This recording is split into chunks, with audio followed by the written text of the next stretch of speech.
let's talk a little bit about the purpose of a lab in the first place, giving you guys a little bit of purpose for why we do this. So at the Air Force Academy, we apply techniques and concepts you guys are learning in lecture. So we're not just learning them, we're physically applying them so that you guys can adequately use them in the lab and wherever you go later in your career. Now, we're also introducing you to scientific writing. Scientific writing is completely different from literature, analysis, English, anything of the sort. Scientists are a lot more blunt, direct, and to the point. So you're going to see that tonight as well. You're going to teach you about, well, I'm going to teach you to kind of critically think a little bit more, problem solving. We're going to apply these techniques in a laboratory in a safe, controlled environment. It's no use in exploding things if you don't have supervision, right? So in the real world, though, outside of USAFA, we write about scientific findings, and that gets peer reviewed by your colleagues in the same field. That peer review process gives you credibility. It allows you to focus your findings and better the scientific community. Your contributions help the advancement. So we do that through publishing peer-reviewed articles. So you're doing your little best even if your paper is a small impact paper. So that's what we're conditioning you to do if you just do decide to go into the sciences.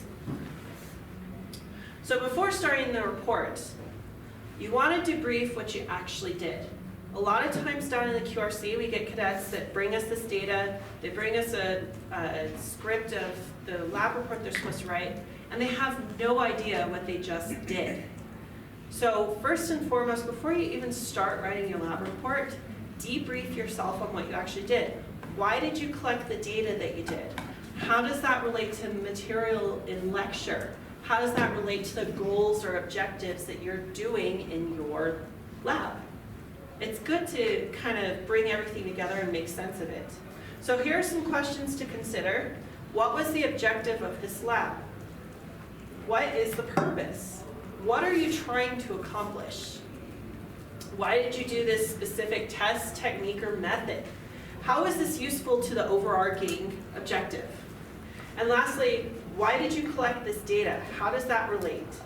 What is it useful for? How can it be used to help me reach my objective? Now for you guys, these labs have been done a million times. So the objectives are the same, the data collection is the same, but if you're ever out and you're performing your own research, these are the types of questions that you need to grant yourself when you're going through that scientific process. So let's put those pieces together. You're going to answer the questions that you come up with, supplement them with techniques, equations, any lecture material that you find suitable for that. Even if it isn't listed in your lab handout, it still can become really relevant, especially when you're problem solving. And how does this apply to what you learned in lecture? That much is certain, right? And when you finally put the pieces together, you're actually going to notice that all of this groundwork that you've done is actually the perfect foundation for your lab report. So all of this puzzle pieces that you've collected will now give you that template that you need to write that successful lab report. So basic scientific writing, here are some general principles that you need to do. First and foremost, you always need to use passive voice. There is no object doing actions. What I mean by that is instead of you saying, I put the beaker over here, it would be the beaker was put over here. The beaker is not doing the action, but it is the subject of this argument. So you need to start practicing passive voice, if anything. Right as though you're the person that's reading your lab already knows what you're talking about. All of your professors and instructors know what you're trying to convey. It's your job to put that into readable format, connect the dots, and answer the goals and all that other stuff without being fluffy. A lot of times students just keep ranting, and putting irrelevant information in their lab reports. You need to pick out what is very relevant and important to your reader. Because a lot of times in scientific literature, the first thing they're going to read is that introduction. Your introduction we'll talk about very shortly, but that is going to be deciding if that reader is going to continue reading your paper or put it down and find something else. So it's very important. And this is not an English paper, so just keep in mind you do not need transitions. It's good to just be clean, cut, and direct. Make sense? So let's do some passive voice practice. I have a bunch of examples. I want you to convert them from active to passive voice with someone sitting next to you or a group next to you. So here are some examples that you have. Go ahead and turn to a person next to you or in a group near you and practice these. Turn them from active to passive voice. So the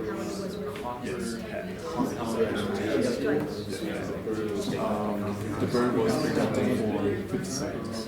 The burn is conducted for 50 seconds. The decibels of the stadium were measured. The decibels in the stadium was measured by sound. I think the measured. Well, I think what you were saying is the decibels. The oxygen was consumed at a higher rate than its counterparts. The decibels of the sound.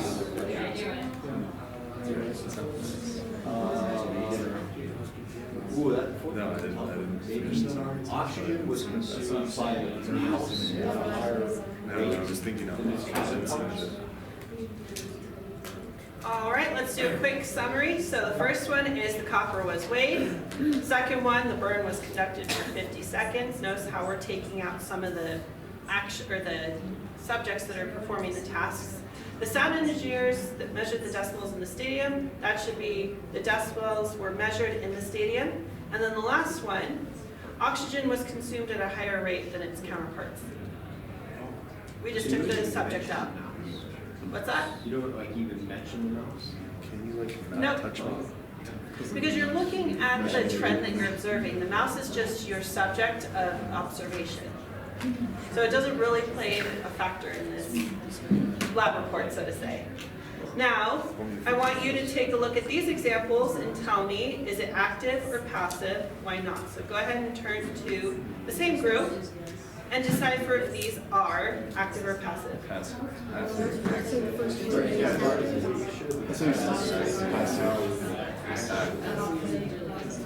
Second one is still active. Well, some that too. Is active because it should be like passive was initialized. and then it's passive. Second one is Yeah. Yeah, it's passive. the active. Boy, they're all. All right. So are we getting the idea about the differences between active and passive voice? Perfect. So let's go ahead and move on to the actual lab report formatting.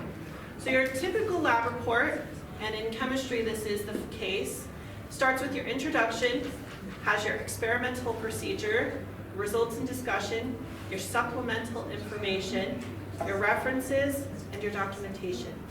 This is pretty standard, especially if you reference the rubric that all of your instructors have on their Blackboard site or the entire Chem 200 Blackboard site.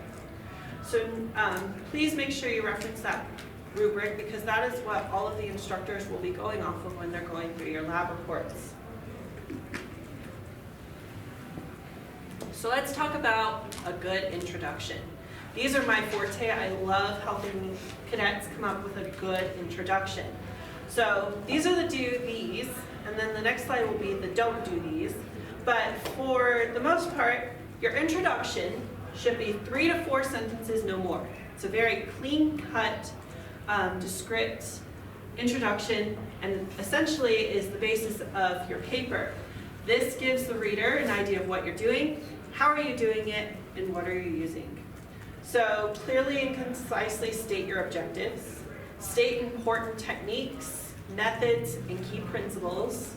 Don't explain them, just mention them.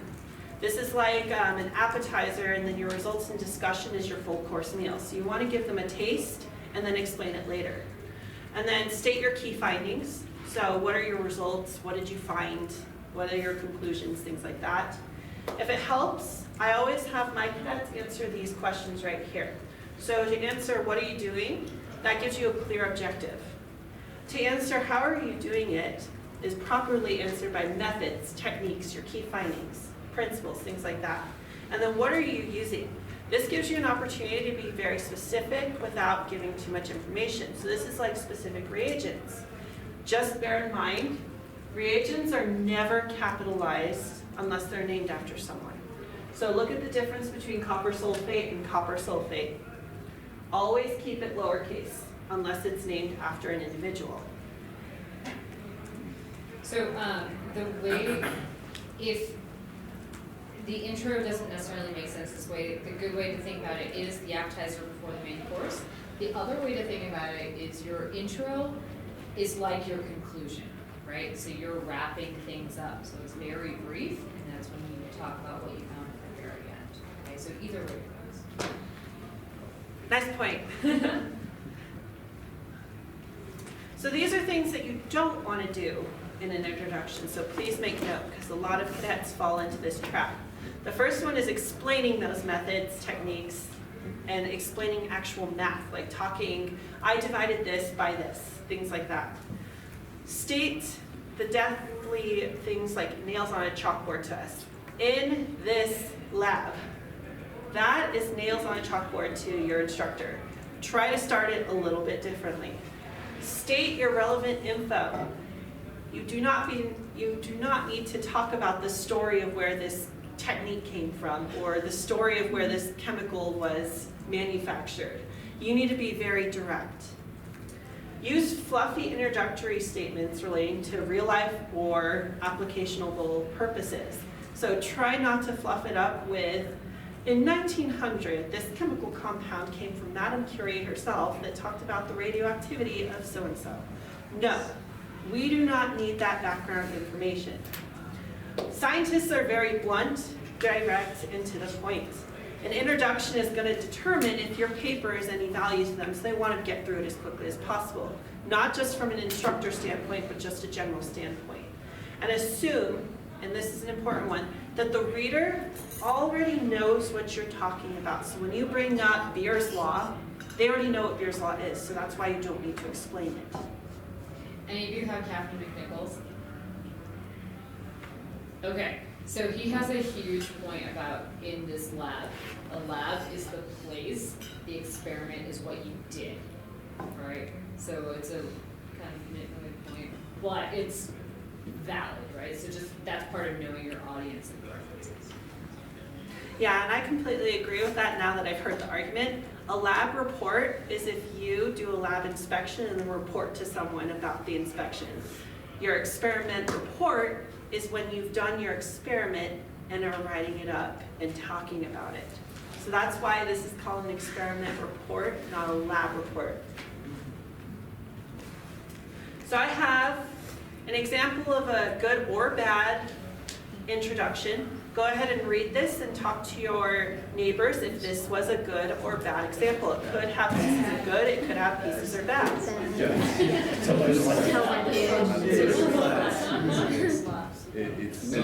the back.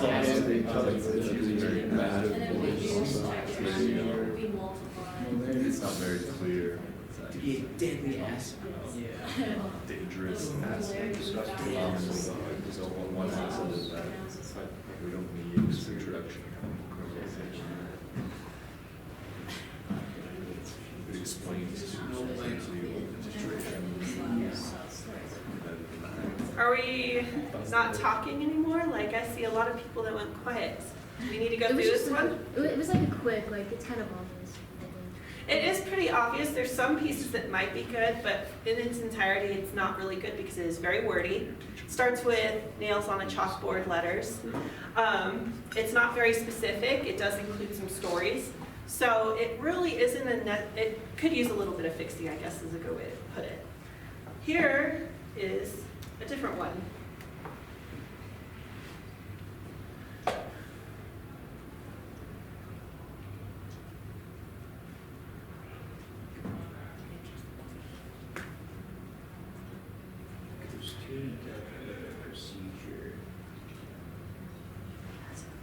It goes like to the procedure, that's what they actually did. Actually, this one is very good at talking about a general overview of what to expect in this paper. For instance, it talks about the clear goals. That's where the first and the second points come in. You may not necessarily put 1 and 2, but it is great at listing your objectives. How did you achieve that? So you achieved it through titration using sodium hydroxide. So you have some specifics there. You talk about how those goals were achieved, and then you gave an overall, what did you find? So these are really, this is actually a pretty good intro. What do you think, Major Ingram? So I see your point with it may go into a little bit more of the like specifics when you mention the chemical used. When you all do, who's in 200 right now? Okay, so when you all go into your case study, the intro is really helpful for figuring out if that paper is useful or not, because you're going to focus a lot on hydrogen and hydrogen water and how to make hydrogen water. So if you include that type of chemical in the intro, then you know if that paper is of value to you or not. So that's why it's important in terms of time savings. Okay. Yeah. Does that help? Yeah. And in an aspect, if someone is reading your paper and chooses to duplicate it, it kind of is helpful to see what you actually used. So they may choose to use lithium hydroxide instead of sodium hydroxide. That might be something that they get their credit for their paper for rather than sodium hydroxide. So it's the minor changes that you can tweak, of course, but it's always good to list specific reagents. So in this case, I'm going to pass it over to Major Ingram to talk a little bit about procedural stuff. Sure. So procedures are actually pretty easy because you follow your lab handout, right? So as long as you followed your lab handout, you can literally say, in accordance with lab handout X, okay? And then make sure to reference your lab handout in the reference section. If there are no deviations, you are good, right? But I'll tell you, at least for Chem 200, there's at least one deviation from what your lab handout said to what happened in the lab. So you want to include any deviations in the experimental procedure part so that your instructor or your audience knows what different happened, okay?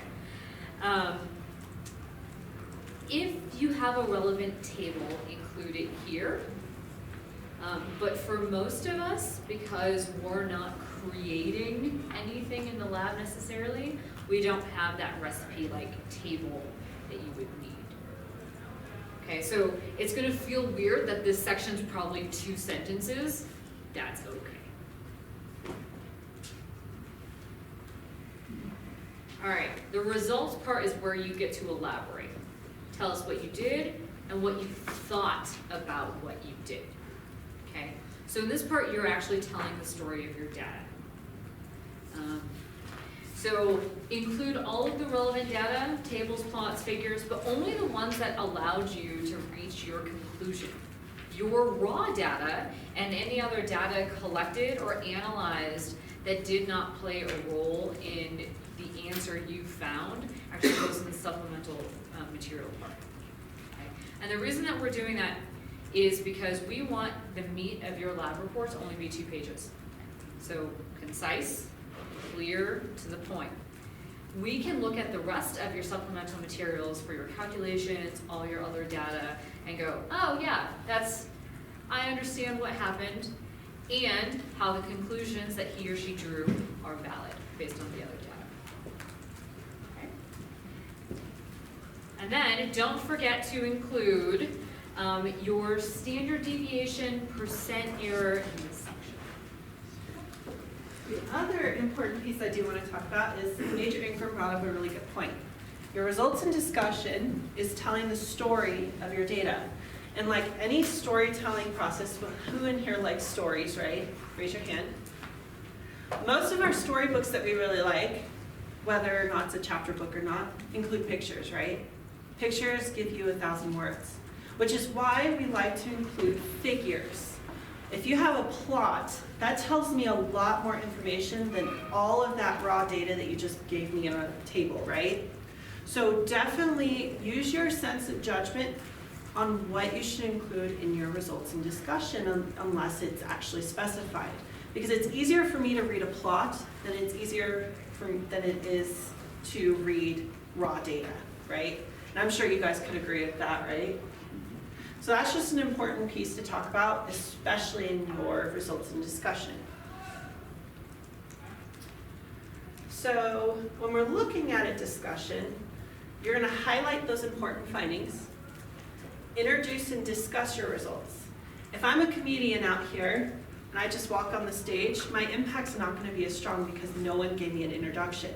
The same thing is true with your figures, your tables, and all of that important data. You need to introduce it in the body of your writing.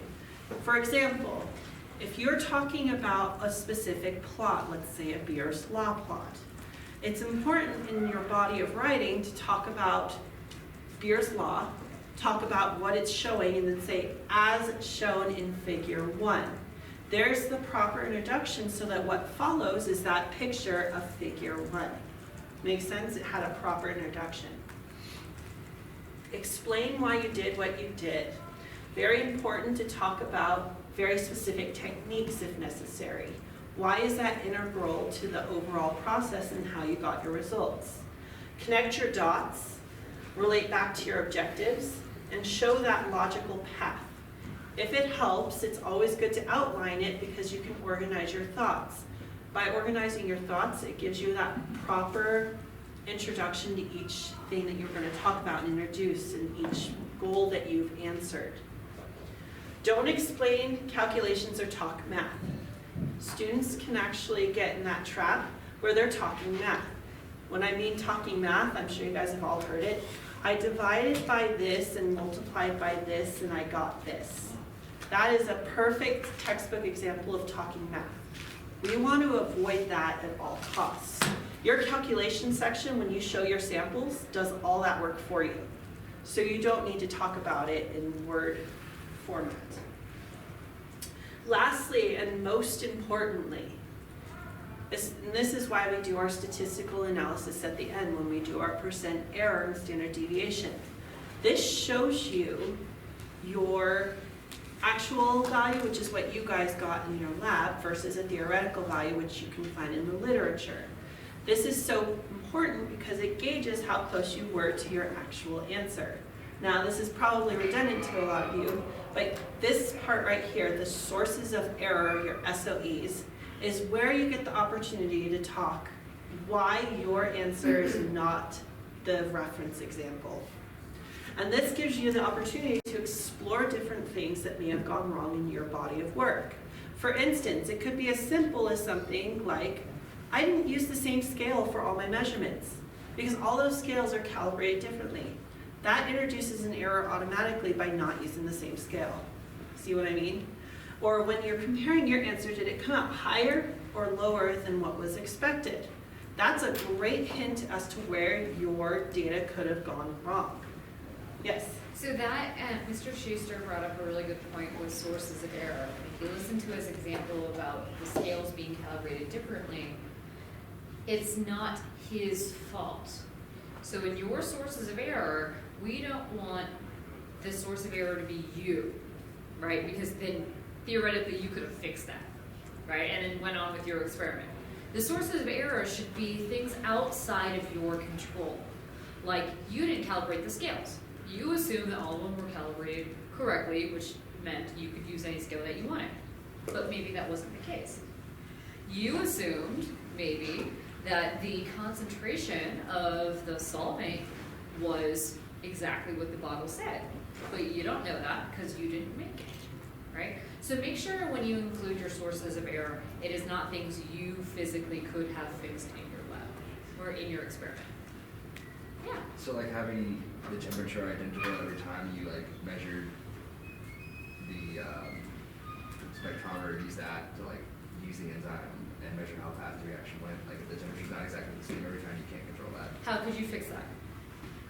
Make the temperature the same every time by using more ice or less ice. But like room temperature, if that fluctuates, we control that. You cannot control the fact it's not a controlled environment, right? So how would you remedy that? Make it a more controlled environment. Yeah. So because you can't control the classroom, not a source of error for you. But a remedy for your sources of error could be perfect world, like you had all the money in the world and you were in like a super sophisticated lab, not just a general chemistry lab. So that could be a perfect remedy to a source of error, that, hey, we had a temperature controlled spectrometer that we could easily put in all the different temperatures of our solution and it just stayed the same. That would be an ideal solution for you. One of my favorite issues or problems that I heard last year going over lab reports was it could actually call out the laboratory for being outdated. How does that affect your results then? If you can give me a good argument for how that has affected your results, you're in good terms. Like Major Ingram just said, in an ideal situation, this is how the data should come out. Yeah. So, one of my students was finding last semester, and one of his sources of error was, he was saying, yeah, maybe the concentration wasn't correct for the solution, but he wrote down, Major Ingram needs to get her act together and make better solutions, which I thought was hilarious because he, like, we already had that rapport, and I was like, you're right. And then so he got points, it was fine. Yeah. So hopefully that gives you guys some ideas when you're moving forward at what could have caused some discrepancies with your data. And it's totally cool to call out your instructor or call out something like that because this is your data that you got based on the stuff that they gave you. How do you know the chemical they didn't give you was tarnished with something else, right? So those are just some things to consider, but you have to back it up on how it affected your data. You can't just state something. You need to show it how it affected your data. So here are just some general labeling basics. This is very important to consider moving forward. Notice with the table, the caption goes on top. It's bolded to show that table, and you give a general overview of what to expect in that table. Notice also in that table, everything is labeled, there's units, it's pretty easy to look at and assess. When it comes to raw data, however, the tables that go on for days, again, keep it organized, but send that to the supplemental info. A table like this is definitely all right. I would prefer tables that are a summary of all your data, so stuff that shows your actual value, the theoretical value, the percent error, the standard deviation. It's a nice place that summarizes all the data that you calculated or came up with. So that's just one use for a table. Notice how you have an equation. You can use equations in the body of the writing. Never insert them in sentences. You have to set them apart, just like a figure or a table. But notice, same format, it's above the equation. It gives you a quick summary of what that equation actually is talking about. And then you have your actual figure. This could be plots, pictures, things of that sort. Notice how the figure goes underneath. There's a difference. On top, underneath, still bolded, quick summary of what that figure is showing. Make sense? All right. The supplemental information. This is where you put all of your excess stuff. Any irrelevant plots, any irrelevant data. This is just for the person reading to refer to later in the lab report. If they see something funky with what you've presented, they can go back and check through, see potentially where you may have gone wrong. This is also where you include your sample calculations. You don't need to explicitly do a calculation for every single data point you collected, but definitely show a sample calculation on how you got that value. I think that pretty much sums all that up. Anything you'd like to add, Major Ingram? If you used calculations in Excel, make sure to paste that Excel calculation in there, right? So we can see what you did with your columns and whatnot. Yeah, if you took an average on Excel, that would just be the time for you to just put the cell that had that calculation in it, which is just equals average data set. Just to show your reviewer what you actually did. Good point. Again, calculations, you can write these out if you have good penmanship. If you don't trust yourself, type it out. Legible, but you can't copy the chicken scratch from your lab notebook. Make sure if you're going to include calculations that are handwritten, that you've rewritten them nicely and legibly. This is where you show all your sample calculations. You don't do that in your results or discussion. Make sure you caption them, so if you reference them in your results and discussion, that someone looking at the supplemental information can find that reference that you've referenced. All important numerical values are stated in your discussion. If you did an incorrect calculation, we can see what you did in the supplemental information. There was something else that was really important that isn't coming to mind. It helps your reviewer, i.e. your instructor, if you label the parts of your calculations, right? So if you are doing a multi-step calculation or multiple calculations in one lab, just say 1, Beer's law, and then do an example. 2, concentration using, Beer's law or whatever, right? So the easier it is to read, i.e. the less we have to hunt, probably the more points you're gonna get. And additionally too, be mindful of your sig figs. Don't give us a huge line of code. Condense it to the proper sig figs too, even in your supplemental data. That's very important. It's also very clean if you apply the proper sig figs. If you have way too many zeros, that's when scientific notation comes in handy. Lastly, references and documentation. Your references should be listed American Chemical Society styled. That's a mix between APA and MPA, so it's a nice hybrid of the two. This includes anything that you use that didn't come from your brain. So lecture material, your instructors, they gave you that for your brain, you don't need to reference your lecture. However, if you're pulling something directly from your textbook, that's a reference. If you found an interesting piece of literature in Google Scholar or something that you're using, that is a proper reference. If you're in Chem 100 and you're looking at a mineral database, for instance, that is a relevant reference. Any other relevant references that they may or may not, your lab handouts? Lab handouts, if we go back to that Chem 100, trying to figure out what mineral it is, if you use a Google image, reference that. Any pictures that you pull, anything that doesn't belong to you, pull. Give that credit where credit is due. I used to use easybib.com. It does have an ACS style formatting now, so that's kind of neat. You can totally use it and you may tweak it to your liking or instructor's liking, but that's definitely a quick way to do your references if necessary.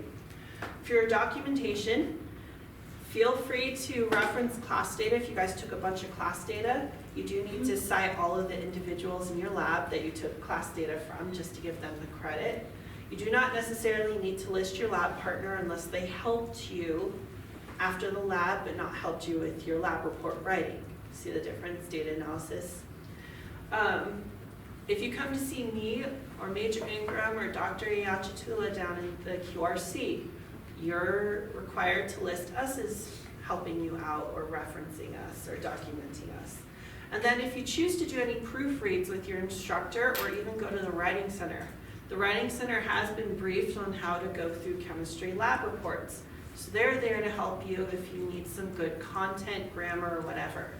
Or if you just need help with passive voice or whatever. And then these are just general things that I couldn't fit anywhere else, so bear with me. So these are last remarks. Make sure you read your lab handouts thoroughly. They give you a lot of good content that you can include in your lab report. All the questions that we answer in the QRC can actually be found in those handouts or in your textbook. Your lab handouts also address what you should be answering, so no guessing is necessary. They give you clean-cut goals, you just need to find them. This is usually a good thing to reference when you're doing your data analysis. Make sure you've answered all the pieces of your puzzle.